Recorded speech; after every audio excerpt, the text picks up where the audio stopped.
Aquí comienza Red Más Noticias.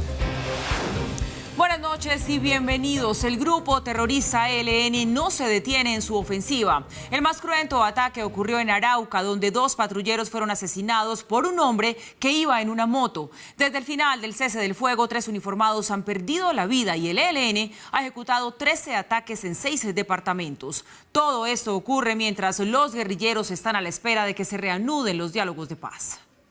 Los patrulleros Cristian Palencia y Rafael Martínez, ambos de 24 años, fueron las víctimas de este nuevo ataque por parte de la guerrilla del ELN. El ataque ocurrió a las 7:40 de la noche del jueves en el barrio Libertadores. Un atentado perpetrado al parecer por miembros del ELN a través de motorizados que abordaron o atentaron por la espalda contra esta patrulla.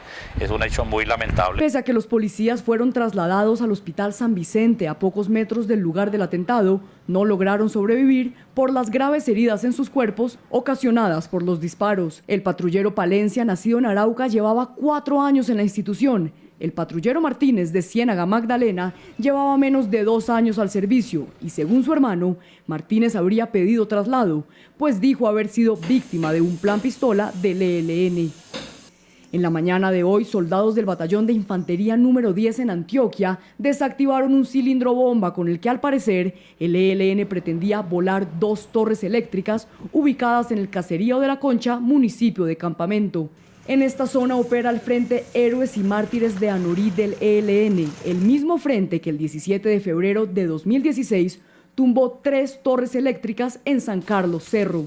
El cese al fuego bilateral culminó el pasado martes y el ELN ya ha ejecutado varios atentados terroristas, entre ellos el haber volado 4 infraestructuras petroleras. El oleoducto de Ecopetrol en el departamento del Casanare fue el que más daños presentó tras el atentado terrorista. El oleoducto Caño Limón Coveñas, que ya ha sufrido varios atentados por parte de este grupo guerrillero, recibió 2 ataques pocas horas después de terminado el cese al fuego. El miércoles, un soldado del ejército falleció luego de que un francotirador del ELN atentara contra su vida. Tan solo 3 días han pasado desde que el cese al fuego bilateral entre el gobierno nacional y el ELN culminara y la guerrilla ya ha cometido 13 atentados terroristas en 6 departamentos del país, los cuales han dejado 3 víctimas fatales. Y por su parte, desde Tumaco, el presidente Santos rechazó la acción terrorista del ELN y pidió a las Fuerzas Armadas golpearlos de forma contundente. Posterior a la escala violenta por parte del ELN en 6 departamentos, el presidente Santos se pronunció con respecto a los asesinatos cometidos en el departamento de Arauca contra la fuerza pública en días anteriores. Todos estos años de guerra y de violencia, pensaba en los últimos 3 que han sido asesinados vilmente por el ELN, 2 policías y un soldado, y esos 2 infantes de marina que fueron heridos por ese ataque con una granada hace 2 días. Nuestros corazones están con sus familias. El presidente reiteró firmeza en los ataques en contra de quien amenace el orden público, neutralizar el crimen organizado para permitir el excelente funcionamiento de las fuerzas militares. Y a ustedes les digo toda la contundencia contra todas las manifestaciones de violencia que aparezcan a lo largo y ancho del territorio. Ya tenemos paz con las FARC. Ya las FARC dejaron de existir. Ahora, todo este despliegue, toda esta contundencia debe ser dirigida contra todas estas organizaciones que todavía amenazan la tranquilidad del país. Santos no se pronunció expresamente con respecto a si habrá o no suspensión y continuidad en los diálogos con el ELN en la mesa de Quito. La Unión Europea pidió que se reanuden los diálogos entre el gobierno y el ELN. La Unión Europea calificó de inaceptables los ataques del ELN. De otro lado, se espera mañana la llegada a Bogotá de Antonio Guterres, secretario general de la ONU. La visita tiene como propósito apoyar los esfuerzos de paz. Guterres se reunirá con el gobierno y las FARC. En su visita a Tumaco, el presidente Santos activó la Fuerza de Tarea Conjunta Hércules para enfrentar a grupos armados ilegales en el departamento de Nariño. La fuerza está integrada por más de 9.000 hombres. El presidente Santos nombró al general Jorge Isaacs Hoyos como comandante de la misión militar con el fin de activar la Fuerza de Tarea Conjunta que se denominó Hércules. El general Isaac ha sido merecedor de diferentes condecoraciones y distinciones del Comando Superior por su excelente desempeño. Le deseo a su comandante, el general Hoyos Rojas, mucha suerte. Lo mismo que al comandante de la FUDRA número 2, que también activamos. Esa fuerza de despliegue rápido es también una innovación que fue muy exitosa. El batallón que hace parte de la Operación Éxodo 2018 tiene como misión realizar acciones militares conjuntas para someter a la justicia y a los miembros de grupos armados ilegales y ejercer el control dentro del territorio. Estos 9.000 héroes de la patria, porque así es como se denominan nuestros soldados de tierra, mar y aire y nuestros policías, van a ayudar a devolverle la tranquilidad a casi 500.000 de habitantes de 10 municipios. El comando tiene como objetivo la protección de más de 16.000 kilómetros a lo largo y ancho del departamento de Nariño. En otras noticias, Donald Trump respondió a las críticas en su contra después de presuntamente haber llamado huecos de mierda a El Salvador, Haití y también a varios países africanos, como lo señaló el diario The Washington Post. Tras la polémica mundial por las supuestas declaraciones, el mandatario sostiene que pese a haber utilizado un lenguaje fuerte, nunca usó el término señalado por el diario. Tras la polémica, indignación y revuelo mundial que ocasionaron las palabras que habría dicho Donald Trump sobre Haití, El Salvador y países de África, el mandatario a través de su cuenta en Twitter negó haber utilizado el término huecos de mierda para referirse a las naciones. El lenguaje utilizado por mí en la reunión de DACA fue duro, pero ese no fue el lenguaje empleado. Lo que fue realmente duro fue la extravagante propuesta hecha, un gran paso atrás para DACA. En una seguidilla de mensajes continuó por horas haciendo referencia a las declaraciones. Nunca dije alguna cosa despectiva sobre los haitianos, más allá de decir que Haití es obviamente un país muy pobre y con muchos problemas. Nunca dije sáquenlos de aquí. Eso fue inventado por los demócratas. Tengo una maravillosa relación con los haitianos. Probablemente debería grabar futuras reuniones. Desafortunadamente, no hay confianza. Según reportó el diario The Washington Post, Donald Trump también habría sugerido que preferiría recibir en Estados Unidos más inmigrantes de Noruega y no de El Salvador, Haití y países africanos durante una reunión con legisladores donde buscaban restablecer protección para los inmigrantes como parte de un acuerdo bipartidista más amplio sobre temas de inmigración. Las reacciones en el mundo no se hicieron esperar. La ONU, la Unión Africana, ciudadanos también manifestaron su indignación. Mientras Trump niega el calificativo, senadores demócratas aseguran haber oído las palabras del mandatario. Los primeros sorprendidos cuando el presidente Trump negó haber hecho el comentario fueron algunos de los senadores presentes en la reunión. Y no puedo creer que en la historia de la Casa Blanca, en la oficina oval, ningún presidente haya pronunciado las palabras que yo personalmente oí a nuestro presidente decir ayer. El senador demócrata Dick Durbin contradijo al mandatario. Sin sorprender, el presidente empezó a tuitear esta mañana negando haber usado esas palabras, y eso no es cierto. Dijo esas cosas llenas de odio y las repitió varias veces. Por su parte, la Oficina del Alto Comisionado de Naciones Unidas para los Derechos Humanos calificó los comentarios del presidente. Estos son comentarios impactantes y vergonzosos del presidente de Estados Unidos. Lo siento, pero no hay otra palabra que se pueda usar, y es racista. No se puede rechazar un país entero o un continente como huecos de mierda, cuyas poblaciones enteras que no son blancas, por eso no sean bienvenidas. La Unión Africana también se pronunció y calificó las palabras como hirientes y perturbadoras, mientras Sudáfrica las describió como extremadamente ofensivas. El nuestro no es un país de mierda, ni Haití ni ningún otro país en apuros, y es extremadamente ofensivo que el presidente Trump haga esas declaraciones sobre otros países que realmente no son complementarios con la posición de Estados Unidos o sus posiciones políticas en otros países. Los ciudadanos también expresaron su opinión.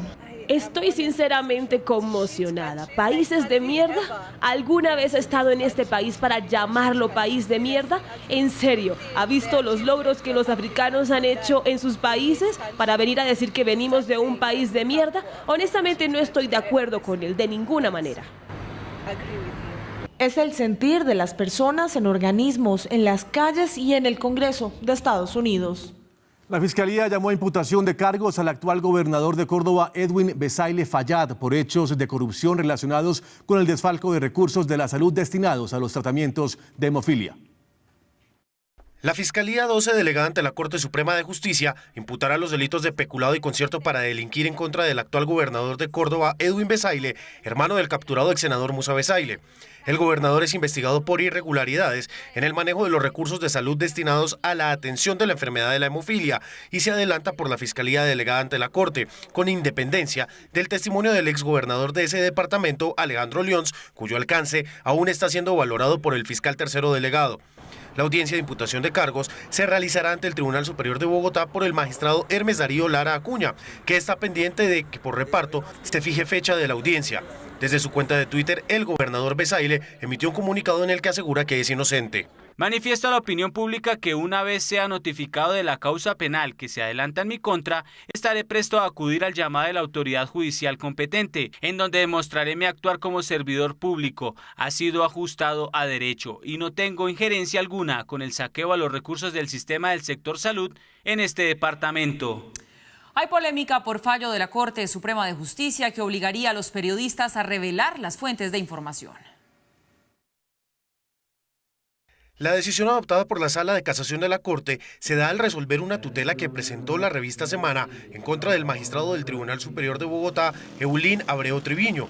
En su momento, Triviño resolvió en segunda instancia una demanda de tipo contractual de la ex viceministra de Agua, Leila Rojas, contra la revista Dinero. En la decisión de ese magistrado, se ordenó a Semana revelar las pruebas con las que se argumentó un artículo titulado Los pecados de Eike. El artículo hacía referencia al empresario brasilero Eike Batista, que a principios de la década del 2010 fue considerado como uno de los extranjeros con mayor inversión en Colombia, pero que súbitamente se desmoronó casi al punto de la quiebra. En Colombia, sus empresas fueron objeto de diferentes demandas que alcanzaron los $200 millones.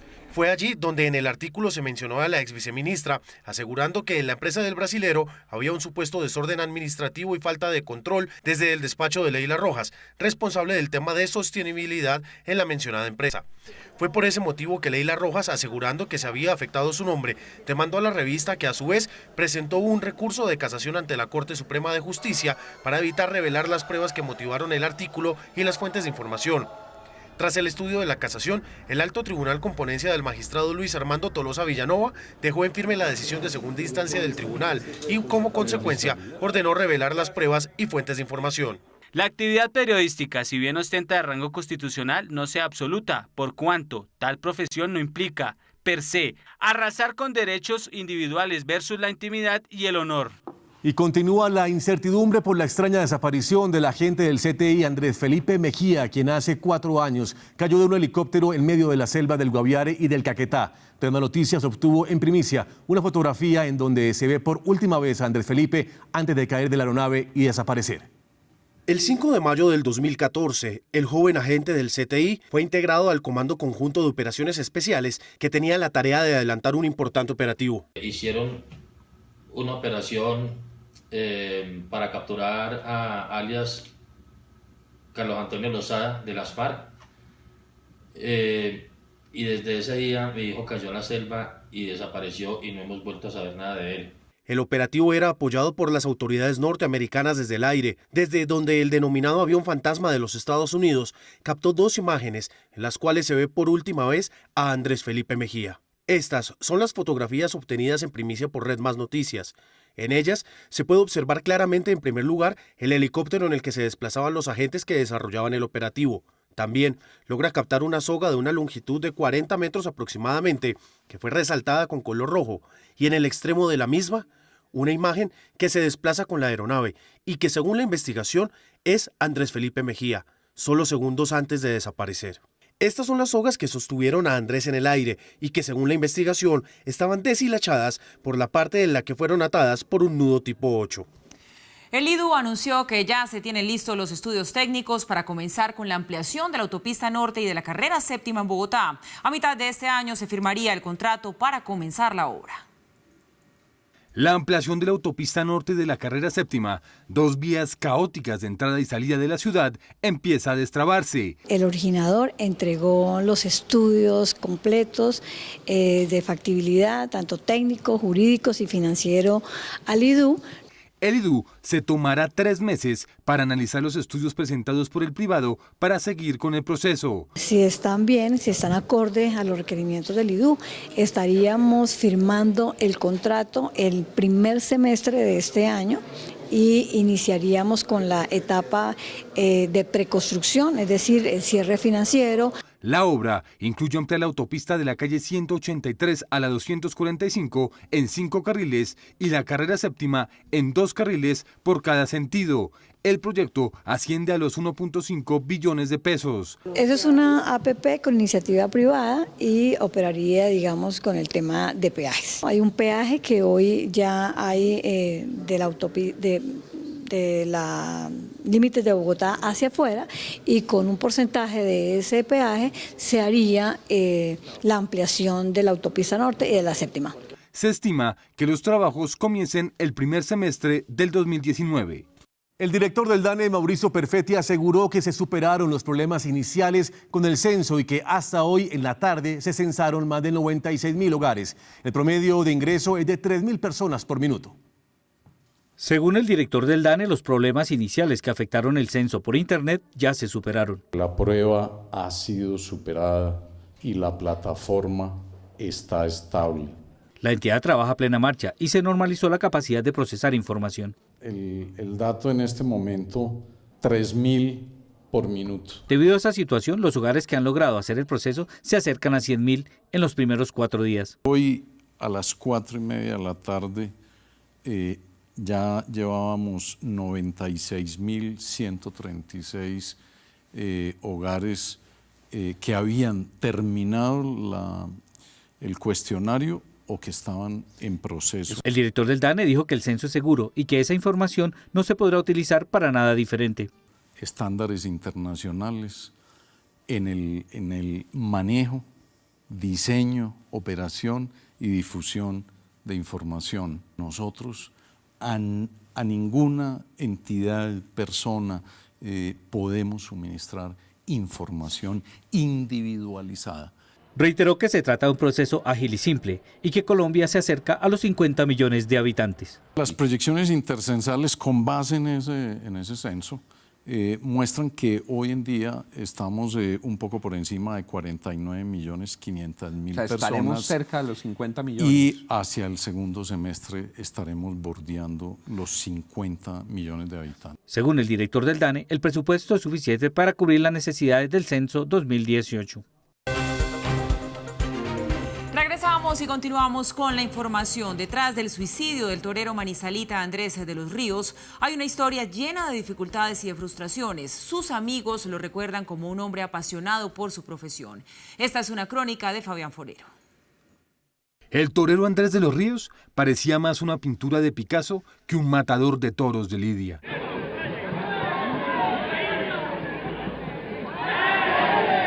Hoy, en el mundo del toreo, nadie entiende por qué decidió quitarse la vida en la soledad de una habitación.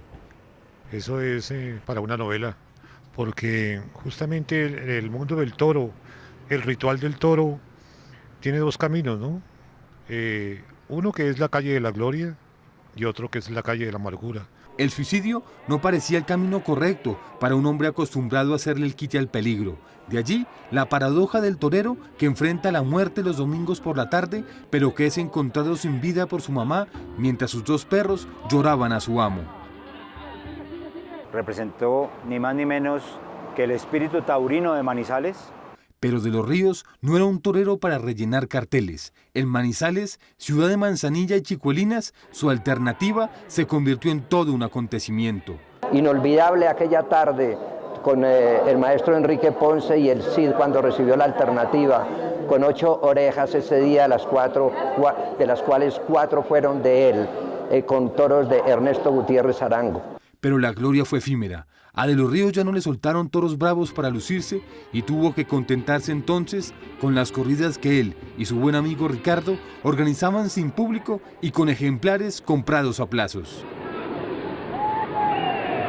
Se mantuvo durante unos años luchando por las oportunidades de quienes comienzan y hay que decir que infortunadamente pues se ha ido muy joven, apenas a los 34 años de edad.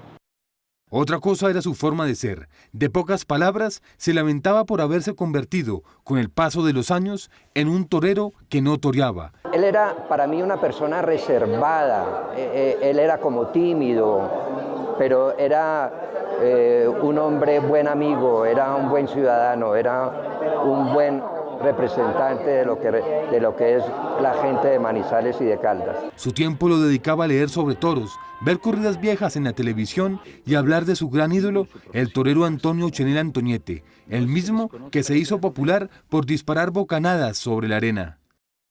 Fue una gran ilusión para la afición taurina manizaleña y una gran realidad porque fue un torero con personalidad que cortó orejas, que sin duda alguna pasará a la historia como los toreros importantes de Manizales. La muerte es lo de menos. Lo más triste es el olvido, como el poema de Borges que tituló Héctor Abad Paciolins en su libro, ¿no? El olvido que seremos. De los Ríos fue fiel a aquella frase del escritor Federico García Lorca que reza: como no me he preocupado de nacer, no me preocupo de morir.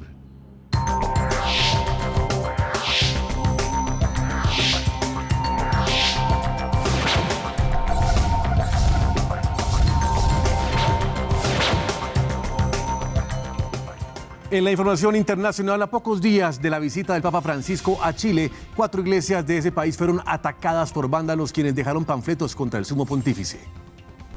Así quedaron el aviso y la fachada de la iglesia Santa Isabel de Hungría en Santiago de Chile, luego del ataque propinado por varias personas.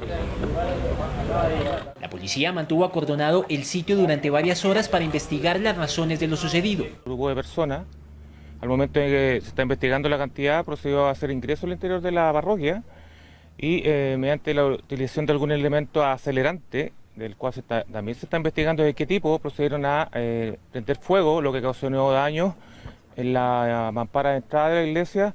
En la parroquia aparecieron algunos panfletos con amenazas al Papa Francisco, quien está próximo a visitar el país. Algunas personas calificaron lo ocurrido como un ataque contra sus creencias. No se explica cómo es posible que haya gente que tenga tanta maldad. En todo caso, como decía el padre, nos invita a seguir a luchar cada vez por nuestra fe, porque no nos van a milanar. Otra de las iglesias sitiadas en la capital fue la parroquia del Cristo Vencedor. Un acto cobarde, molesto, apenado, porque es una comunidad humilde, una comunidad forzada, entonces mucha gente que no sabe bien las consecuencias de lo que hace. No sabe ver a su alrededor, a quienes afecta. Por lo menos otras 2 parroquias en Santiago de Chile fueron blanco de hechos vandálicos por parte de personas quienes al parecer se oponen a la llegada a ese país del Santo Padre. Otro hecho que afecta al arribo de su santidad a la nación suramericana tiene que ver con esta carta divulgada por la agencia de noticias AP, escrita por Francisco y con fecha del 31 de enero de 2015, en la que sugirió un año sabático a 3 obispos acusados de encubrir al cura Fernando Caradima, investigado por pederastia. El Papa llegará a Chile el próximo lunes 15 de enero y permanecerá en ese país hasta el 18 del mismo mes para luego trasladarse a Perú. En Venezuela, los saqueos producto de la falta de alimentos dejaron 4 personas muertas. El hecho más impactante ocurrió en una finca en donde un grupo de personas mató a pedradas a una vaca para después robar su carne. Este es el momento en el que un grupo de personas irrumpe en la hacienda Miraflores en Palmarito, en el estado Mérida, para acorralar a una vaca y atacarla con piedras. El animal trata de escapar, pero al final se cae producto de los fuertes golpes. ¡Tenemos hambre, no joda! En ese momento la multitud se reúne a su alrededor. De fondo se escucha una voz que explica la razón del violento ataque. ¡No joda, hay hambre! ¡Hay hambre! ¡Aquí está la gente, no joda, sufriendo! El video fue divulgado por el diputado opositor Carlos Paparoni, quien denunció el robo de unos 300 animales en la zona y presentó balance sobre las protestas en lo que va corrido del presente año. Apenas a 12 días del inicio de este 2018 se están representando para el día de ayer 220 protestas. Eso quiere decir que hay más de 22 protestas al día. En otro video quedó registrado el saqueo a un camión con leche por parte de varias personas. En estados como Aragua la situación también ha estado delicada. Durante toda la noche del jueves, gente desesperada bloqueó la carretera entre Cagua y Bellavista para buscar comida entre los vehículos que transitaban por la zona.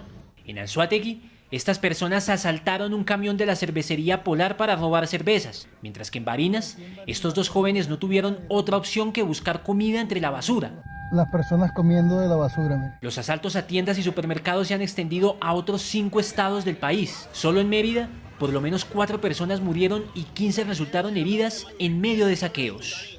La canciller alemana Angela Merkel y su rival liberal Martin Schulz llegaron a un principio de acuerdo para iniciar las conversaciones que permitirían revivir una gran coalición después de meses de estancamiento político. Luego de conversaciones por más de 24 horas, los conservadores de la canciller Angela Merkel y el partido rival, los socialdemócratas, llegaron a un preacuerdo para formar una coalición de gobierno en Alemania. El acuerdo busca sacar al país de la parálisis política generada en los últimos 3 meses y conceder a Merkel, quien gobierna ininterrumpidamente desde 2005, un 4º mandato. La Unión Demócrata Cristiana de Alemania aprobó por unanimidad el documento o los resultados de las conversaciones exploratorias. El mundo no nos va a esperar. Estamos convencidos de que necesitamos un nuevo comienzo para Europa. Los socialdemócratas en nuestro comité decidimos unánimemente iniciar las conversaciones exploratorias para recomendar al Congreso formar un gobierno de coalición. Este es un nuevo comienzo para Europa. Alemania mantendrá su papel de fortaleza cuando el próximo gobierno alemán se construya sobre la base de este documento. Estamos decididos a utilizar el poder económico y político de Alemania para volver a hacer de Europa el gran proyecto que es. Luego de conocerse el preacuerdo, las reacciones fueron variadas sobre el futuro político de Merkel y Alemania. Los resultados son buenos para nuestro país. Creo que la canciller negoció muy bien y que los socialdemócratas también lograron un resultado bastante bueno.